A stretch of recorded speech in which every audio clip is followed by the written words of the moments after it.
নতুন আরও একটি ভিডিওতে আপনাকে স্বাগতম।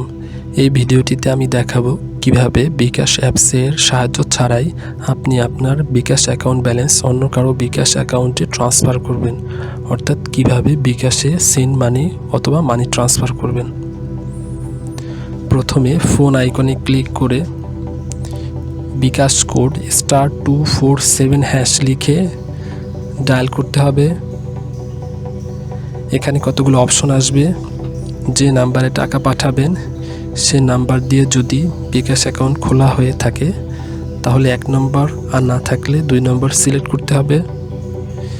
এখানে আমি যে নাম্বারে বিকাশ অ্যাকাউন্ট খোলা সে নাম্বারে টাকা পাঠাবো, তাই 1 নম্বর সিলেক্ট করলাম এবং সেন্ডে ক্লিক করলাম।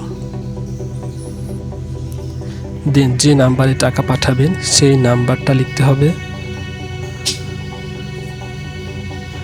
সেন্ডে ক্লিক করবেন।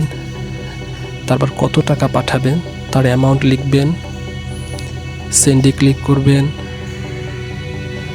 রেফারেন্স হিসাবে যে কোনো ডিজিট দিতে পারেন, আমি এখানে 1 দিচ্ছি।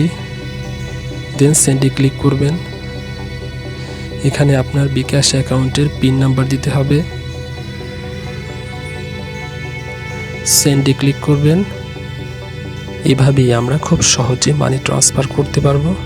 আপনি সাকসেসফুলি বিকাশে মানি ট্রান্সফার করতে পারলেন কিনা তা কমেন্টে জানিয়েন। ভিডিওটি দেখার জন্য অনেক অনেক ধন্যবাদ।